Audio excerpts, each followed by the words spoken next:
성도들은 자신의 목표가 달성되면은 영적으로 내리막길을 걷게 될 가능성이 있다는 사실을 기억해야만 합니다. 일단 목표가 달성되면 갈등이 해소가 되고 긴장이 완화됩니다. 그리고 자기 만족이 자리를 잡게 되지요. 그래서 목표가 이루면은 내가 이렇게 하겠다 하고 맹세하거나 다짐한 그것을 잊어버리는 경우가 많습니다. 그렇게 되면은 열정은 사라지고 신앙은 내리막길로 걷게 되는 것입니다. 야곱도 그런 절차를 밟게 되었습니다. 야곱은 에서를 만나 화해를 이루었습니다. 세겜에 도착했을 때에 베델에서 한 맹세, 하나님께 제단을 쌓고 하나님은 나의 하나님이 될 것입니다 한 그 맹세를 완성을 하지요. 그렇게 되자 그는 그동안의 염려와 걱정, 긴장감에서 해방감을 느끼게 됩니다. 자기 성취와 만족감에 도취하게 되었고요.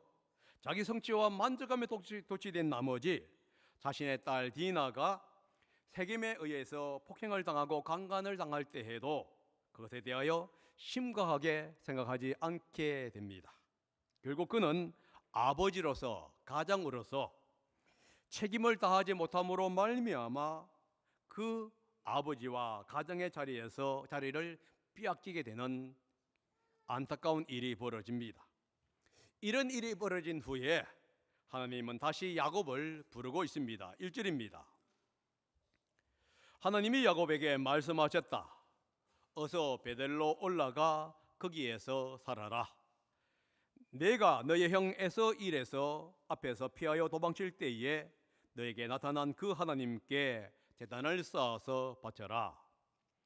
오랜 침묵을 깨고 하나님은 야곱에게 다시 나타나셨습니다.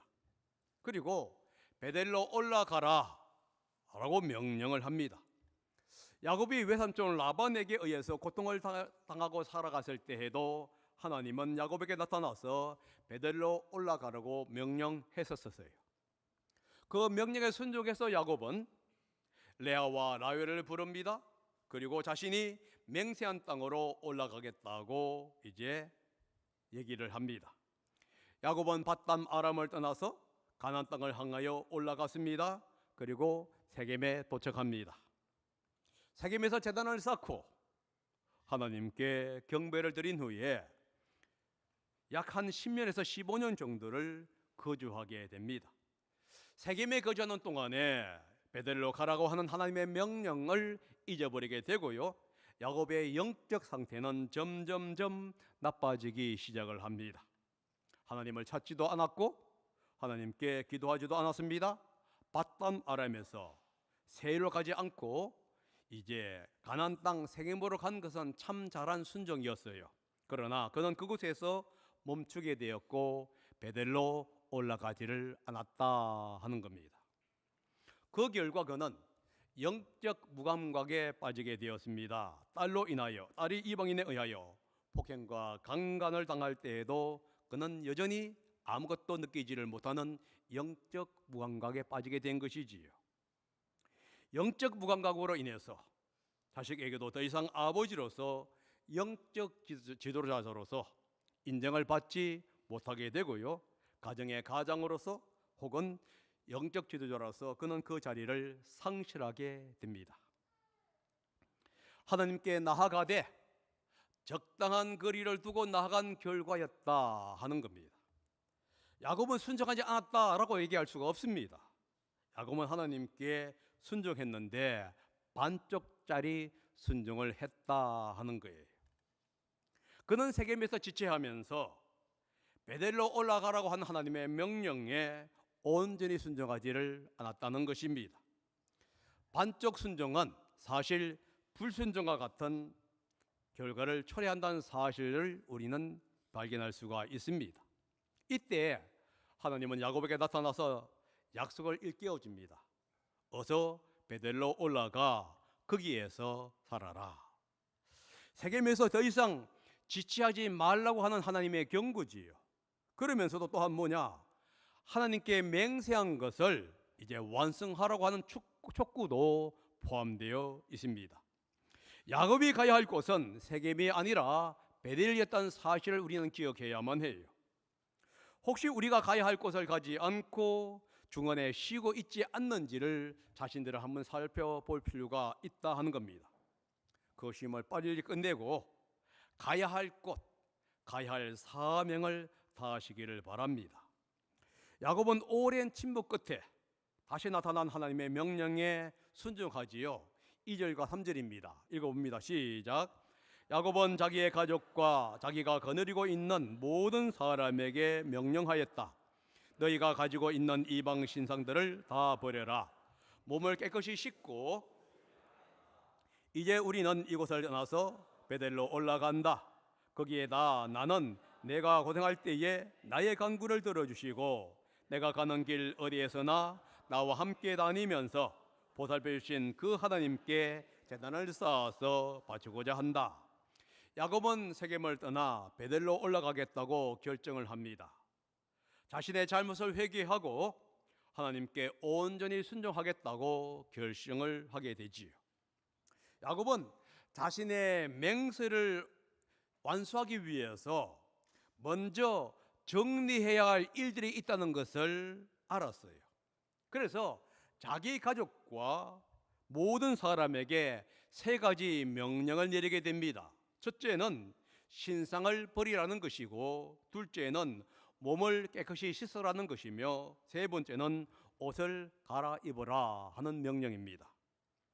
이 3가지 명령은 회개의 과정, 회개의 단계를 지금 설명해 주고 있습니다. 회개의 첫 번째 단계는 신상을 버리는 것입니다. 회개는 하나님께 나아가는 것이에요. 회개는 하나님보다 더 의지하고 있는 우상을 버리는 것입니다. 회개는 하나님께 예배하는 것을 방해하는 모든 것을 버리는 것이라는 사실을 우리는 기억해야만 합니다. 우상은 하나님께 드리는 예배를 방해할 수 있는 것이지요.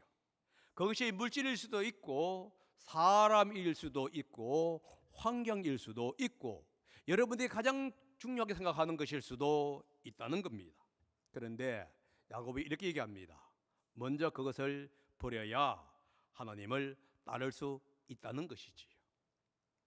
야곱은 자신의 사람들에게 먼저 우상을 버리라고 얘기하고 있습니다.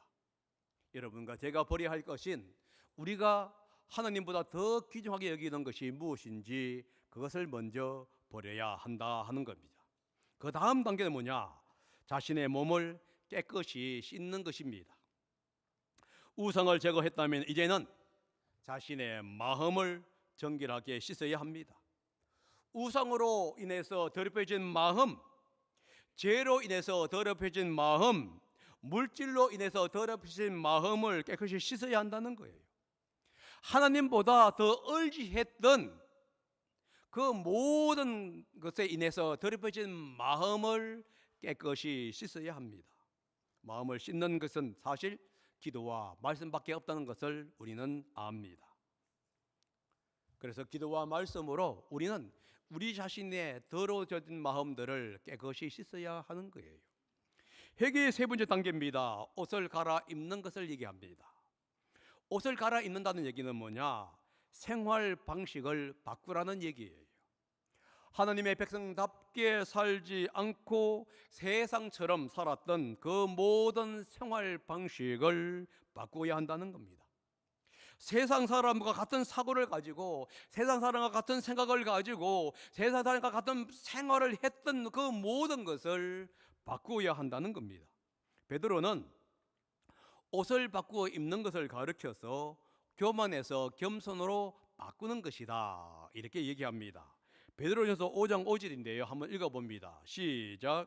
젊은이 여러분, 이와 같이 여러분도 나이가 많은 이들에게 복종하십시오. 모두가 서로 겸손의 옷을 입으십시오. 하나님께서는 교만한 자를 물리치시고 겸손한 사람에게 은혜를 베푸십니다. 교만의 옷을 입고 있었다면은 이제는 이 교만의 옷을 벗어버리고 겸손의 옷을 입어라 라고 얘기합니다. 결국은 옷을 벗으라는 얘기는 뭐냐? 삶의 방식을 바꾸라 하는 의미일 수 있습니다. 우상을 버리고 몸을 깨끗이 씻고 옷을 갈아입으라고 한 이유는 이것이 있을 때에 여호와 하나님이 주시는 새로운 삶을 살 수가 없기 때문에 그래요. 히브리서 12장 1절에서 2절 보게 되면은 우리가 우리의 주님, 믿음의 주님을 바라보고 살아가기 위해서는 먼저 버려야 하는 것이 있는데, 그 버려야 하는 것이 뭐냐 하면은 무거운 짐과 얽매기 쉬운 죄를 벗어버려야 한다라고 했습니다. 여러분, 믿음의 경주를 하기 위해서는 무거운 짐과 얽매기 쉬운 죄를 벗어버려야만이 경주를 할 수 있는 거예요. 마찬가지입니다. 하나님이 주시는 새로운 삶, 하나님이 주시는 평화를 누리기 위해서는, 하나님께 순종하기 위해서는 우상과 깨끗하지 못한 마음과 그리고 옛 삶의 방식을 다 깨끗이 바꾸어야 한다는 겁니다. 그래서 야곱은 주님을 따르기 전에 먼저 이 모든 것을 벗어버리라고 명령을 내립니다. 그러자 사람들은 자신이 가지고 있던 우상을 야곱에게 가지고 옵니다. 4절이지요. 한번 읽어봅니다. 시작. 그들은 자기들이 가지고 있는 모든 이방 신과 귀에 걸려 있는 귀고리를 야곱에게 가지고 왔다. 예. 여러분, 여기에서 야곱에게 가지고 왔다, 이 용어가 상당히 중요한 용어예요. 이 의미는 뭐냐 하면은 야곱의 영적 기도력을 그들이 인정했다 하는 뜻입니다. 34장, 전쟁의 34장에서 야곱은 영적 지도력을 상실했습니다. 하지만 하나님이 그에게 말씀합니다. 그러자 그 말씀에 순종하지요. 그러자 그의 영적 지도력이 다시 회복되고 있는 거예요. 가족들이 야곱의 영적 지도력을 인정하면서 그에게 우상을 가지고 오는 거예요. 여러분, 성도들, 가족들이 자기들이 버리면 돼요. 그런데 야곱에게 가져왔다는 얘기가 뭐죠? 야곱이 이런 지도자라는 얘기를 지금 하고 있는 거예요. 영적 지도력은 나이가 많기 때문에 생기는 것이 아닙니다. 영적 지도력은 내가 얼마나 교회에 많은 신앙생활을 했는가에 따라서 결정되는 것이 아니고요. 영적 지도력은 위치가 높기 때문에 생기는 것도 아닙니다. 영적 지도력은 물질이 많기 때문에 생기는 것도 아니에요. 목사이기 때문에, 목자이기 때문에, 집사이기 때문에 영적 지도력이 생기는 것이 아니라는 거예요. 영적 지도력은 하나님과 함께 하고 하나님의 말씀에 순종할 때 비로소 나타나는 거예요. 그래서 여러분과 저는 더 많은 시간을 하나님의 말씀과 하나님의 뜻을 찾고 그분께 나아가야 합니다. 내가 목사인데, 내가 집사인데, 내가 뭔데 하면서 나를 들여대는 순간 다른 사람들이 순종할 수는 있을 거예요. 그러나 그들이 진정으로 마음으로 순종하는 것은 아니라는 겁니다. 영적 지도력은요, 마음이 따라갈 때 영적 지도력이 생기는 거예요. 그것은 하나님께 순종하는 그 모습을 보면서 그 사람이 완벽했기 때문이 아니라 하나님과 가까이 나아가고 하나님께 순종하는 그 모습을 통해서 영적 지도력을 인정해 준다는 것을 오늘 야곱이 우리에게 이야기하고 있습니다. 야곱은 자기 사람들이 가지고 온 모든 우선을 세겜 지역 상수리 나무 밑에 묻습니다. 묻었다, 이 용어가 무슨 뜻이죠? 매장시켰다라는 뜻입니다. 우상을 매장시키고 있어요. 더 이상 하나님의 사람을 통제하지 못하도록 매장을 시키고 있는 장면입니다. 매장시킨 우상에는 드라빔도 있다는 사실을 기억해야 합니다. 드라빔은 뭐죠? 가정의 수호신입니다. 드라빔은 가정의 재산을 상속받을 수 있는 상속꾼입니다. 가정의 수호신, 재산 상속권을 다 땅속에 매장시켜버려요. 지금 포기한다는 거예요. 우상을 땅에 매장시키는 행위는 하나님만이 나의 하나님이고 하나님만이 나의 모든 것이라고 하는 믿음의 고백이라는 사실을 기억해야만 하는 거예요. 매장시킬 때 하나님을 온전히 따를 수 있습니다. 여러분, 매장시킬 것을 매장시켜야 하는 거예요. 특히 하나님보다 더 귀중하게 여기는 것, 그것을 여러분들 매장시키지 아니하고는 하나님을 따를 수 없다는 사실을 야곱이 또 창세기 35장이 우리에게 얘기해 줍니다. 사랑하는 여러분, 여러분도 하나님을 따르기 위해서 매장시켜야 할 것을 매장시키시기 바랍니다. 하나님을 따르는데 방해가 되는 모든 것을 여러분들은 매장시켜야 합니다. 그래야만이 하나님을 온전히 따를 수 있게 되는 겁니다. 이 세상 것을 매장시키고 오직 하나님만 섬기겠다는 마음으로 믿음의 결단을 하고 야곱은 이제 베델로 올라가지요. 그러자 아무도 야곱의 길을 막지 못했다라고 얘기합니다. 5절입니다. 읽어봅니다. 시작. 그런 다음에 그들은 길을 떠났다. 하나님이 사방에 있는 모든 성읍 사람을 두려워 떨게 하셨으므로 아무도 야곱의 아들들을 추격하지 못하였다. 여러분, 34장 30절에 야곱은 아들들에게 이렇게 얘기합니다. 이들이 다 죽였기 때문에 가나안 땅에 사는 사람들이 합세해서 자신을 매장시킬 것이다 하면서 두려워 떨고 있었어요. 하지만 하나님께 순종하자 아무도 야곱을 두렵게 하지 못하고 오히려 야곱을 두려워하고 있습니다. 이것이 바로 하나님과 함께 할 때에 누릴 수 있는 특권이라는 사실을 기억해야 돼요. 하나님께 순종할 때 이런 역사가 일어나는 것입니다. 야곱은 베델에 도착해서 제단을 쌓고 하나님을 생각하며 그곳 이름을 엘베델이라고 합니다. 엘베델은 뭐지요? 하나님은 베델의 하나님이다라는 뜻이에요. 그런데 베델은 뭡니까? 하나님의 집이지요. 그러면은 엘베델이라는 이름의 뜻은 뭐냐면은 하나님은 하나님의 집의 하나님이다라는 뜻이에요. 여러분, 하나님의 집의 하나님이다, 이게 무슨 뜻이에요?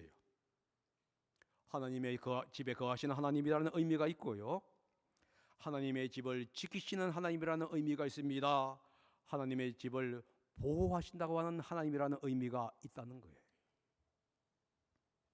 하나님은 자신의 집을 지키시고 보호하시고 그것을 번성케 하시는 하나님입니다. 이 하나님이 여러분의 하나님이고 우리 모두의 하나님이라는 거예요. 이 하나님은 동서로 교회의 하나님입니다. 이 하나님은 여러분의 목장의 하나님이시고요, 이 하나님은 여러분의 가정과 직장과 여러분의 사업체의 하나님이라는 사실을 기억하셔야 돼요. 지키시고 보호하시는 그 하나님이 함께할 때 어떤 것도 우리를 해치지 못한다는 사실을 성경은 우리에게 가르쳐줍니다. 그런데 야곱에게 위기가 다가옵니다. 8절입니다. 한번 읽어봅니다. 시작. 리브가의 유모 드보라가 죽어서 베델 아래쪽 상수리 나무 밑에 묻으니 사람들이 그 나무의 이름을 알론 바굿이라고 하였다. 여러분, 갑자기 8절이 툭 튀어나와요. 없어도 되는데 갑자기 드보라가 죽었다. 드보라가 죽는 거하고 무슨 관계가 있어요? 그런데 여러분, 이것은 아주 중요한 교훈을 우리에게 주고 있다는 거예요. 야곱의 어머니는 리브가입니다. 리브가의 유모는 드보라인데 드보라가 죽었어요. 아마 야곱의 어머니 리브가가 먼저 죽었을 거예요. 그런데 리브가의 죽음을 기록하지 않는 이유가 뭐냐면 리브가가 남편 이삭을 속였습니다. 그 결과 그의 이름이 사라져 버려요. 나중에 49장인가에 가서만 한 번 나타날 뿐이고 사라집니다. 야곱에게 뭐라 하죠? 네가 도로 잠깐 숨어서 와라. 그러나 속임수 쓴 리브가는 영원히 지면서 사라져 버립니다. 그런데 드보라의 죽음이 갑자기 등장을 해요. 이것은 무슨 뜻인지 아십니까? 야곱에게 위기가 닥쳐왔다, 이런 뜻이에요. 야곱을 지지한 것은 어머니 리브가였습니다. 어머니의 유모 드보라는 당연히 야곱의 든든한 버팀목이었다 하는 것이에요. 그런데 그런 드보라가 죽은 거예요. 다른 말로 말하면 야곱을 지지해주고 있는 버팀목이 사라져 버린 겁니다. 이 사건이 얼마나 슬펐고 얼마나 큰 일인지 성경은 그걸 가르쳐서 알론 바굿이라고 부릅니다. 알론 바굿은 뭐죠? 통곡의 상수리 나무. 야곱이 자신을 지지해주는 버팀목이 사라지자 통곡하고 있는 모습을 얘기하고 있는 거예요. 야곱이 통곡을 했다는 얘기가 이것 외에는 창세기 어디에서도 나오지를 않아요. 슬피 울었다는 얘기는 나오지만 통곡했다는 얘기가 안 나와요. 그런데 야곱의 통곡은 야곱의 절망과 슬픔, 고통을 잘 설명해 주고 있는 내용이에요. 왜 그러죠? 그동안에 자신을 지탱해 주었던 그 희망이 사라져 버렸다 하는 것을 지금 의미하기 때문에 그렇습니다. 이제 그를 지지해 줄 수 있는 사람은 더 이상 가나안 땅에 존재하지를 않는다는 거예요. 그의 버팀목은 더 이상 존재하지 않습니다. 이제 야곱은 홀로 서야만 하는 거예요. 홀로 서서 자신을 지켜주는 하나님만 바라보아야 합니다.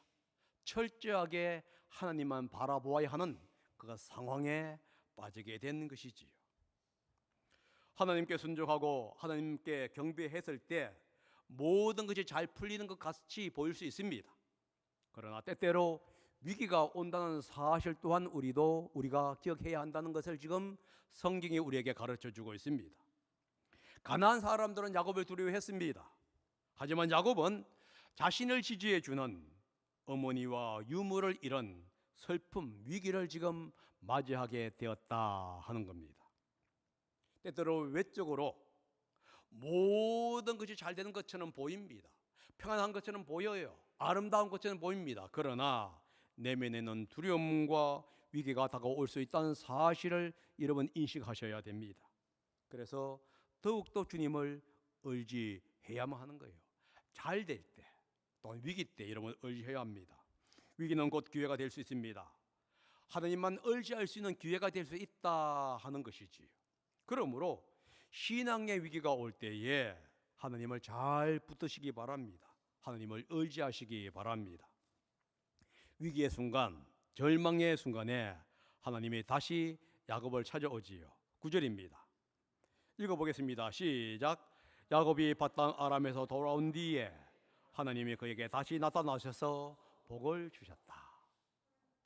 여러분 8절 뒤에 이것이 있는 것이 참 우연이라고 생각하면 안 됩니다. 8절이 있는 것도 이해가 안 되지만은요, 8절 뒤에 의도적으로 저자가 뭐라 하고 있느냐, 하나님이 그에게 다시 나타났다. 1절에 하나님이 나타나서 베델로 가라고 합니다. 그리고 또한 침묵을 지키다가 야곱이 절제절명의 위기 속에 있고 신앙의 위기 속에 있을 때 하나님이 다시 그에게 나타나서 뭐 하고 있냐, 복을 주고 있는 장면이에요. 제가 신앙의 위기가 곧 기회라고 말씀을 드렸습니다. 더보라가 죽어서 신앙의 위기가 찾아왔을 때 하나님이 야곱을 찾아오고 있는 것이에요. 그리고 야곱에게 복을 줍니다. 그의 이름을 더 이상 야곱이 아니라 이스라엘이라고 다시 한 번 더 바꾸어주고 있어요. 10절에 그 얘기를 하고 있는데 한번 읽어봅니다. 시작. 하나님이 그에게 말씀하셨다. 너의 이름이 야곱이었지만 이제부터 너의 이름을 야곱이 아니라 이스라엘이다. 하나님이 그의 이름을 이스라엘이라고 하셨다. 32장에 보면은 약복강가에서 하나님은 이미 야곱의 이름을 이스라엘이라고 바꾸어 주었습니다. 근데 여기서 다시 한 번 더 야곱의 이름을 이스라엘로 바꾸어 주고 있지요. 처음 이름이 바꿔진 후에 야곱은 이스라엘로 살아간 것이 아니라 야곱으로 살아갔습니다. 그게 34장에 있는 얘기예요. 그래서 그는 더 이상 영적 지도력이나 가장으로서의 아무런 고난을 할 수가 없었습니다. 그런데 두 번째 이름이 바꿔질 때 야곱은 더 이상 야곱이 아니라 이스라엘로 살아갈 것이라는 것을 우리는 예견할 수가 있게 돼요. 여러분, 이 뒤부터 야곱과 이스라엘이 병행하면서 살아갑니다. 그 전까지는 이스라엘 이름은 없었는데 이제부터는 이스라엘이라는 이름이 자주 등장하게 돼요. 그것이 무엇이죠? 그의 삶이 이제 완전히 바뀌고 있다는 것을 보여주고 있다 하는 겁니다. 하나님은 야곱을 다시 찾아왔습니다. 절대절명의 시기 하나님은 야곱을 찾아오셨고요, 야곱과 언약을 갱신합니다. 그리고 그의 이름을 이스라엘이라고 다시 한 번 더 확인시켜 주면서 야곱에게 이렇게 얘기합니다. 생육하고 번성케 할 전능하신 하나님이 너의 하나님이 될 것이고, 아브라함과 이삭에게 준 모든 약속의 그 모든 약속과 그것이 너와 너의 후손에게 돌아가게 될 것이다 라고 약속해 주고 있어요. 이 약속은요, 아브라함과 이삭에게 준 그 하나님의 언약이 이제 야곱으로 계승되고 있다는 것을 이야기해 주고 있는 것입니다.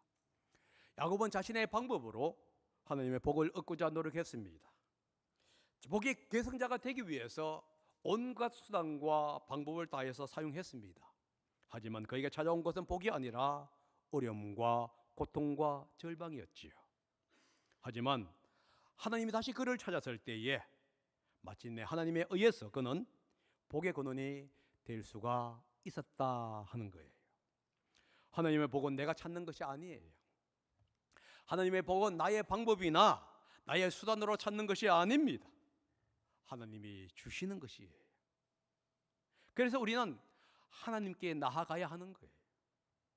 신앙의 위기가 올 때에, 절제절명의 위기가 올 때에 하나님께 나아가야 하는 이유가 뭐냐 하면은, 왜 하나님께 매달려야 하냐 하면은, 하나님이 우리를 보호할 수 있는 유일한 분이시기 때문에 그래요. 신앙의 위기가 찾아올 때에 야곱은 언약을 다시 한 번 더 갱신하면서 그의 신앙을 극복하고 있는 장면을 우리는 볼 수가 있다 하는 것이지. 야곱은 하나님이 자기와 언약을 맺은 그곳을 가리켜서 거기에서 기둥을 세우지요. 그리고 그곳에 제물 위에 기름을 부으면서 하나님께 예배를 드립니다.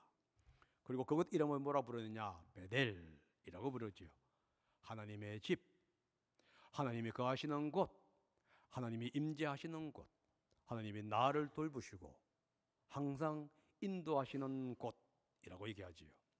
하나님의 집에서 야곱은 위기를 극복하고 다시 시작할 것입니다.